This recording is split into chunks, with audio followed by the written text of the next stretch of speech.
Good evening money persons, welcome to daily money show number 451. ఈరోజు daily money షోలో last 3 monthsలో 350% పెరిగినటువంటి ఒక stock గురించి డిస్కస్ చేసుకుందాం.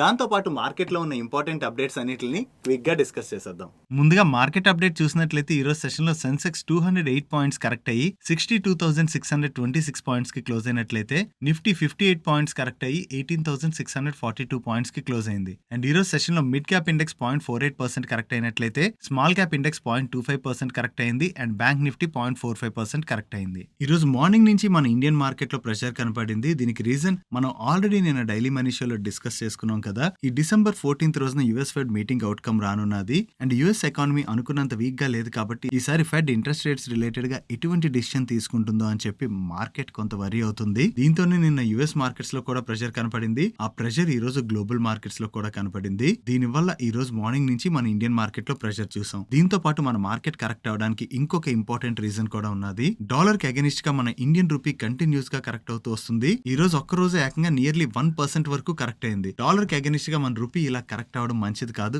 ఎందుకంటే మనం ఎక్కువగా ఏవైతే ప్రొడక్ట్స్ ని ఇంపోర్ట్ చేసుకుంటామో ఆ ఇంపోర్ట్ చేసుకునేటువంటి ప్రొడక్ట్స్ కి మనం డాలర్స్ లో పే చేస్తూ ఉంటాం కదా. సో డాలర్ కి అగెనిస్ట్ గా మన కరెన్సీ గనక కరెక్ట్ అయినట్లయితే మనం ఎక్కువ డబ్బులు పెట్టి డాలర్ ని పర్చేస్ చేయవలసి ఉంటుంది. సో దాని వలన మన ఇంపోర్ట్ బిల్ పెరిగిపోతుంది. అండ్ అంతేకాకుండా మన ఫారెక్స్ రిజర్వ్స్ తగ్గిపోతాయి. సో ఇండియన్ రూపీలో ఏదైతే ఈ ప్రెషర్ కనబడుతుందో అది ఈక్విటీ మార్కెట్స్ రిలేటెడ్ గా మంచిది కాదు. కాబట్టి ఈ రోజు సెషన్ లో మన మార్కెట్ లో ప్రెషర్ చూసాం. నెక్స్ట్ ఈ రోజు సెషన్ లో most of the PSU bank stocks లోని మనకి మార్నింగ్ నుంచి పాజిటివ్ మూమెంటం కనపడింది. దీనికి రీజన్ ఈ పిఎస్యూ బ్యాంక్స్ మీద మోర్గన్ స్టాన్లే వాళ్ళు ఒక రిపోర్ట్ రిలీజ్ చేసి ఈ పిఎస్యూ బ్యాంక్ కి ప్రీవియస్ గా ఏవైతే టార్గెట్ ప్రైస్ ని ఇచ్చారో ఈ టార్గెట్ ప్రైస్ ని అప్వర్డ్ రివైజ్ చేయడం జరిగింది. దీనిలో వీళ్ళు మెన్షన్ చేసినటువంటి పాయింట్స్ ఏంటంటే ఈ పిఎస్యూ బ్యాంక్స్ యొక్క పెర్ఫార్మెన్స్ ఇప్పుడు చాలా బాగుందని అండ్ ఈ స్ట్రాంగ్ పెర్ఫార్మెన్స్ కంటిన్యూ అవుతుందని వీళ్ళు ఎక్స్పెక్ట్ చేస్తున్నట్టుగా చెప్తున్నారు. అండ్ అంతేకాకుండా నెక్స్ట్ ఫ్యూ ఇయర్స్ వరకు కూడా వీళ్ళ లోన్ గ్రోత్ సస్టైన్ అవుతుందని అండ్ దాంతో పాటు వీళ్ళ మార్జిన్స్ కూడా బాగా పెరుగుతాయని చెప్తున్నారు. అండ్ ప్రీవియస్ క్వార్టర్ రిజల్ట్స్ వచ్చిన తర్వాత పిఎస్యూ బ్యాంక్స్ అన్ని కూడా చాలా మంచి నెంబర్స్ పోస్ట్ చేసేసరికి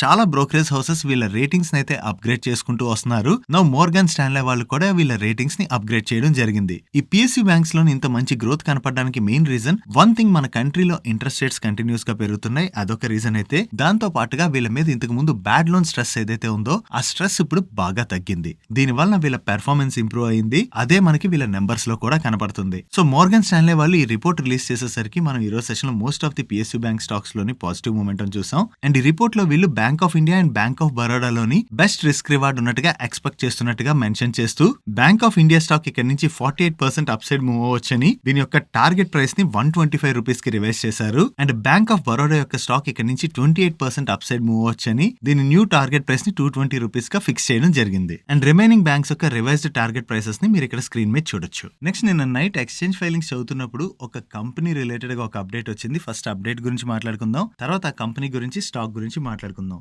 ఈ company name Ratan TMT limited. వీళ్ళు టీఎంటీ బార్స్ ఉంటాయి కదా, వీటిని మ్యానుఫ్యాక్చర్ చేస్తూ ఉంటారు. And it's a commodity company. No వీళ్ళ దగ్గర నుంచి వచ్చినటువంటి అప్డేట్ ఏంటంటే December 21st రోజున వీళ్ళ బోర్డ్ మీట్ అయ్యి ₹10 ఫేస్ వాల్యూగా ఉన్న వీళ్ళ స్టాక్ స్ప్లిట్ ని కన్సిడర్ చేయబోతున్నట్టుగా అండ్ దీంతో పాటుగా బోనస్ ఇష్యూ ప్రపోజల్ ని కూడా కన్సిడర్ చేయబోతున్నట్టుగా చెప్తున్నారు. ఈ అప్డేట్ రావడంతో ఈ స్టాక్ అప్పర్ సర్క్యూట్ లో లాక్ అయిపోయింది. అండ్ లాస్ట్ 3 months లో అయితే ఈ స్టాక్ ఏకంగా 66 రూపీస్ నుంచి 314 రూపీస్ కి పెరిగింది. అంటే 372% రిటర్న్స్ డెలివర్ చేసింది. నో ఈ కంపెనీ యొక్క ఫండమెంటల్స్ ఎలా ఉన్నాయో చూద్దాం. ప్రెసెంట్ ఈ స్టాక్ 284 PE లో ట్రేడ్ అవుతున్నది. అండ్ వీళ్ళ సేల్స్ ఇక్కడ చూడండి, వీళ్ళు పెద్దగా సేల్స్ ఏమి కూడా జనరేట్ చేయట్లేదు. జస్ట్ 2020 నుంచే వీళ్ళ సేల్స్ స్టార్ట్ అయ్యాయి. ఇంత తక్కువగా సేల్స్ ఉన్నా కూడా ఈ స్టాక్ కంటిన్యూస్ గా పెరుగుతూ ఉండడంతో ఏకంగా లాస్ట్ 3 months లో 350% పైనే పెరిగింది. లాస్ట్ 3 months లో ఏకంగా ఇంత పెరిగింది కాబట్టి ఇటువంటి స్టాక్స్ తో మనం జాగ్రత్తగా ఉండడమే బెటర్. ఎందుకంటే ఫండమెంటల్లీ చెక్ చేసినా కూడా ఈ కంపెనీ యొక్క నెంబర్స్ ఏమి కూడా అంత స్ట్రాంగ్ గా లేవు. ఈ వీడియోలో ఇన్ఫర్మేషన్ షేర్ చేయడానికి మీ మనీ పర్స్ టీమ్ ఏవైతే ఎఫర్ట్స్ పెడుతుందో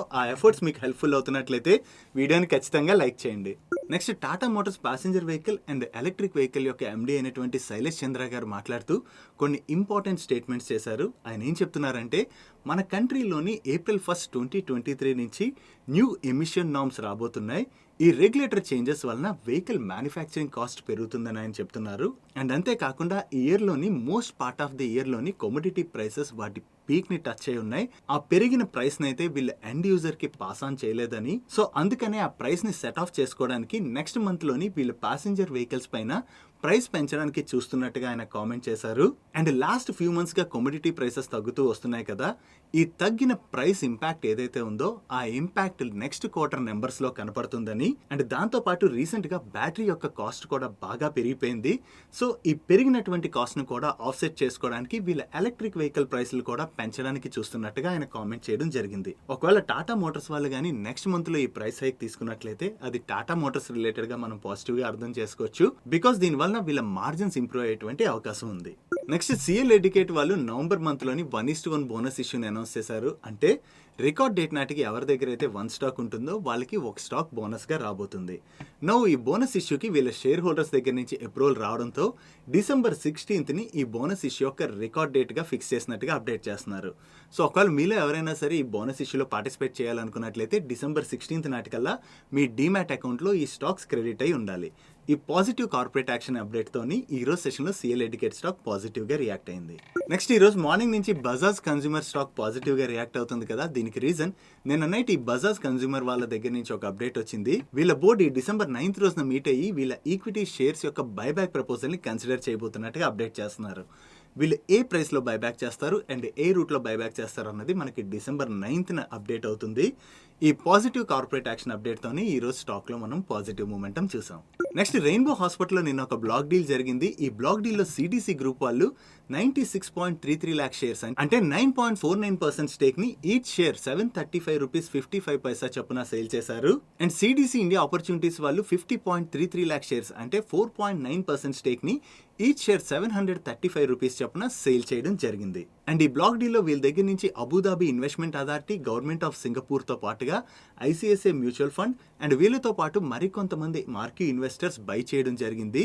ఈ బ్లాక్ డీల్ లో బయర్స్ దగ్గర నుంచి మంచి ఇంట్రెస్ట్ కనపడడంతో ఈ రోజు morning rainbow hospital stock positive గా రియాక్ట్ అయింది. నెక్స్ట్ దున్సేరి టీ స్టాక్ ఈ రోజు సెషన్ లో 15% పైన పెరిగింది. దీనికి రీజన్ ఈ దున్సేరి టీ వాళ్ళు అపిజే టీ లిమిటెడ్ వాళ్ళతోనే ఒక ఎంఓయూ సైన్ చేశారు. ఈ ఎంఓయూలో భాగంగా ఈ అపిజే టీ లిమిటెడ్ వాళ్ళకి అస్సాం తిన్సుకియా డిస్ట్రిక్ట్ లో ఉన్నటువంటి Budlabeta tea estate and Hapjan tea estate ని 109 crores కి అక్వైర్ చేయబోతున్నట్టుగా అప్డేట్ చేస్తున్నారు. ఈ 2 టీ ఎస్టేట్స్ ఒకటి 1491 హెక్టర్స్ లోని ఇంకోటి 1485 హెక్టర్స్ లో ఉన్నాయి. అండ్ ఈ ఎక్విజిషన్ ద్వారా వీళ్ళ production, turn over and profitability పెరుగుతుందని వీళ్ళు ఎక్స్చేంజ్ ఫైలింగ్ లో మెన్షన్ చేశారు.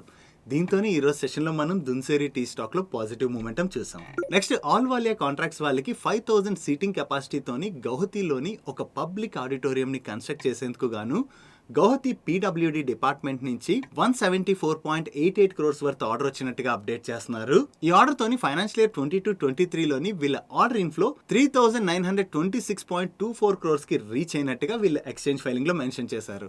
దీంతోనే ఈ రోజు సెషన్ లో ఆల్వాలియా కాంట్రాక్ట్ స్టాక్ పాజిటివ్ గా రియాక్ట్ అయింది. నెక్స్ట్ టీసీఎన్ఎస్ క్లోతింగ్ లోని మెజారిటీ స్టేక్ ని అక్వైర్ చేయడానికి ఆదిత్య బిర్లా ఫ్యాషన్ వాళ్ళు అండ్ నైకా వాళ్ళు స్ట్రాంగ్ గా పోటీ పడుతున్నట్లుగా మనం ప్రీవియస్ గా డిస్కస్ చేసుకున్నాం కదా. నో దీని రిలేటెడ్ గా ఎకనామిక్ టైమ్స్ దగ్గర నుంచి ఒక అప్డేట్ వచ్చింది. ఈ టీసీఎన్ఎస్ క్లాతింగ్ ని అక్వైర్ చేయడంలో నైకాని వెనక్కి నెట్టి ఆదిత్య బిర్లా ఫ్యాషన్ వాళ్ళే దీన్ని అక్వైర్ చేయొచ్చు అని చెప్పి వీళ్ళు అప్డేట్ చేస్తున్నారు. ఒకవేళ ఈ సేల్ ప్రొసీజర్ గనక కంప్లీట్ అయినట్లయితే ఇది లార్జెస్ట్ బ్రాండెడ్ అపెరల్ బైఅవుట్ కింద వీళ్ళు అప్డేట్ చేస్తున్నారు. నో టీసీఎన్ఎస్ క్లాతింగ్ ని ఆదిత్య బిర్లా ఫ్యాషన్ వాళ్ళు అక్వైర్ చేయొచ్చు అని అప్డేట్ రావడంతో ఈ రోజు సెషన్ లో టీసీఎన్ఎస్ క్లాతింగ్ స్టాక్ పాజిటివ్ గా రియాక్ట్ అయింది. నెక్స్ట్ వేదాంత వాళ్ళు, జిందాల్ స్టెయిన్లెస్ వాళ్ళు కలిపి ఒడిశాలోని మ్యానుఫ్యాక్చరింగ్ పార్క్స్ ని సెటప్ చేయబోతున్నట్టుగా ఎకనామిక్ టైమ్స్ లో ఒక ఆర్టికల్ వచ్చింది. దీని రిలేటెడ్ గా వేదాంత వాళ్ళని ఎక్స్చేంజెస్ క్లారిఫికేషన్ అడిగాయి. అండ్ దీనికి వేదాంత వాళ్ళు స్పందిస్తూ అల్యూమినియం డిపెండెంట్ ఇండస్ట్రీస్ కి హాట్ మెటల్ ని ప్రొవైడ్ చేసేందుకు గాను జార్సుగూడ వేదాంతాస్ ప్రైమరీ అల్యూమినియం ప్లాంట్ దగ్గరలోని వీళ్ళ ప్లాంట్స్ ని సెటప్ చేసుకునేందుకు గాను ఒడిశా గవర్నమెంట్ దగ్గర నుంచి వీళ్ళకి అప్రూవల్ వచ్చినట్లుగా చెప్తున్నారు. అండ్ November 30th నుంచి December 4th మధ్యన జరిగినటువంటి మేక్ ఇన్ ఒడిశా కాన్క్లేవ్ లో భాగంగా వేదాంత వాళ్ళు అండ్ గవర్నమెంట్ ఆఫ్ ఒడిశా వాళ్ళు వాళ్ళ ఇంటెంట్ అంటే ఆలోచనని డెమోన్స్ట్రేట్ చేశామని అండ్ త్వరలోనే దీని రిలేటెడ్ గా అగ్రిమెంట్స్ కూడా సైన్ చేయబోతున్నట్టుగా చెప్తున్నారు. అండ్ వన్స్ ఇవన్నీ కంప్లీట్ అయిన తర్వాత కంపెనీ దీని రిలేటెడ్ గా అనౌన్స్మెంట్ చేయబోతున్నట్టుగా ఈ ఎక్స్చేంజ్ ఫైలింగ్ లో వీళ్ళు అప్డేట్ చేయడం జరిగింది. నెక్స్ట్ రత్నమణి మెటల్స్ వాళ్ళ దగ్గర నుంచి ఆర్డర్ రిలేటెడ్ గా ఒక అప్డేట్ వచ్చింది. వీళ్ళు 262 2.52 crores వర్త్ న్యూ ఆర్డర్స్ ని రిసీవ్ చేసుకున్నట్లుగా, ఈ ఆర్డర్స్ లోని 233.26 crores worth orders domestic orders అయినట్లయితే 29.26 crores worth orders export orders గా వీళ్ళు అప్డేట్ చేస్తున్నారు. నెక్స్ట్ రీసైక్లింగ్ కంపెనీ అయినటువంటి గ్రావిటా ఇండియా లిమిటెడ్ వాళ్ళ దగ్గర నుంచి ఒక అప్డేట్ వచ్చింది.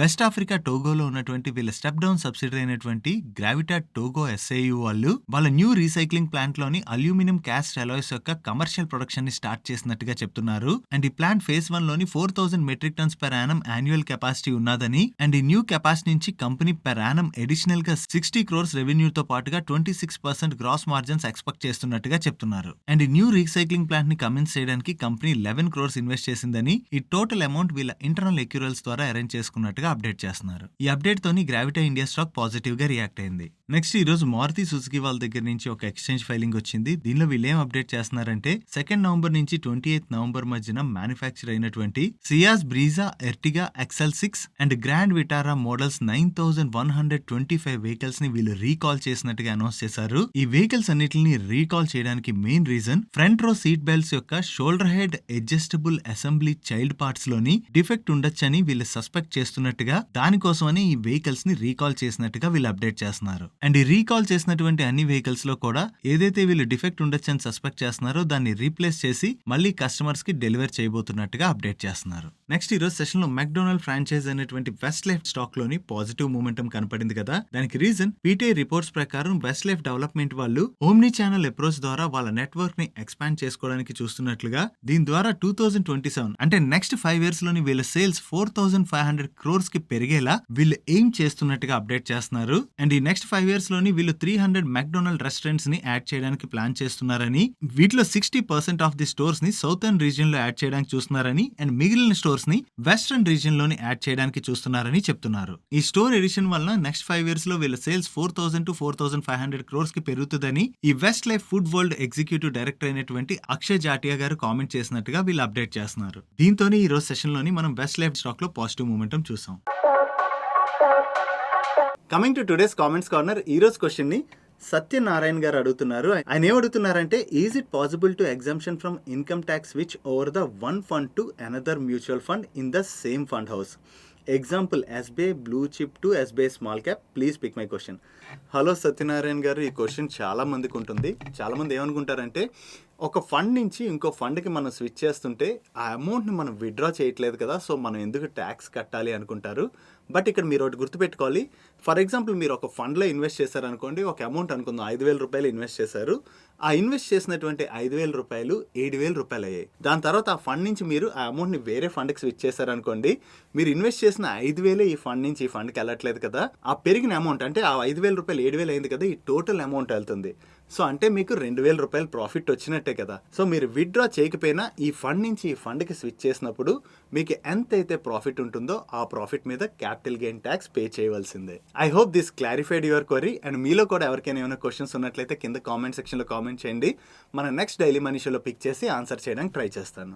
That's it for today's daily money show guys. ఈ రోజు డైలీ మనీ షోలో నేను షేర్ చేసిన ఇన్ఫర్మేషన్ మీకు నచ్చినట్లయితే వీడియోని లైక్ చేయండి. అండ్ ఈ video me friends and family మెంబర్స్కి హెల్ప్ఫుల్ అవుతుందంటే ఈ వీడియోని వాళ్ళకి షేర్ చేయండి. అండ్ మీరు ఇదే ఫస్ట్ టైం మన మనీ పర్స్ ఛానల్కి వచ్చి ఛానల్ ఇంకా సబ్స్క్రైబ్ చేయలేనట్లయితే ఇక్కడ ఉన్న ఛానల్ లోగో మీద క్లిక్ చేసి ఛానల్ సబ్స్క్రైబ్ చేస్తూ పక్కన ఉన్న బెల్ ఐకాన్లో ఆల్ నోటిఫికేషన్స్ యాక్టివేట్ చేసుకోండి.